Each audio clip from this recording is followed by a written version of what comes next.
Left for dead earlier in the 2020 NFL season, the San Francisco 49ers did not quit under the primetime lights of Monday Night Football in Week 13, embracing their temporary Arizona home and giving the AFC East-leading Buffalo Bills plenty of fight.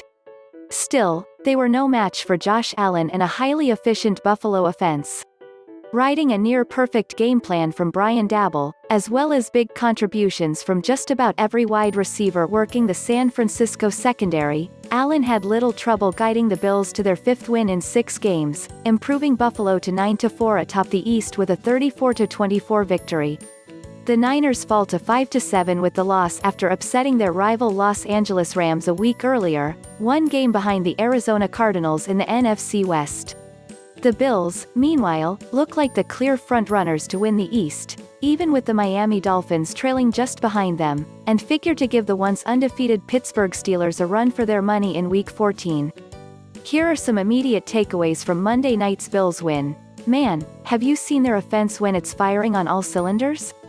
The Bills struggled to get a consistent ground game going against the Niners' front, with Devin Singletary only occasionally flashing, but boy does Brian Daboll deserve a ton of credit for the way he's tapped into Buffalo's talent. Josh Allen somehow had a quiet 4-touchdown performance that also lacked any of his trademark head-scratching decisions, feasting on the Niners' zone coverage all night long.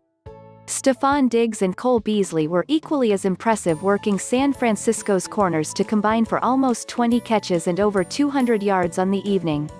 This team is productive and fun to watch when it's rolling. In fact, it's not a stretch to see just a little bit of Kansas City Chiefs in them. For one, their defense had no answers for the Bills' wideouts. Robert Saleh is a big name who just might get a head coaching job in 2021, but he seemed at a loss for strategy as Buffalo continued to milk the clock and move the ball with underneath throws. A couple of deep ball miscommunications didn't help. Is it fair to pin so much blame on a unit that's carried them in recent weeks? Maybe not, but the reality is San Francisco was never going to win a high-scoring shootout against the Bills. They needed to keep them under wraps and make it ugly. They did not. Offensively, Nick Mullens was just about as good as you could have hoped, but as we know, that's still not an extremely high bar. With a hit-or-miss ground game, he fired some pretty crunch-time passes but was still inconsistent. Early on, the Niners really looked as if they may play spoiler. With a goal-line stand-in, later on, a 75-play scoring drive to cut the Bills' lead to 10, San Francisco didn't lack effort.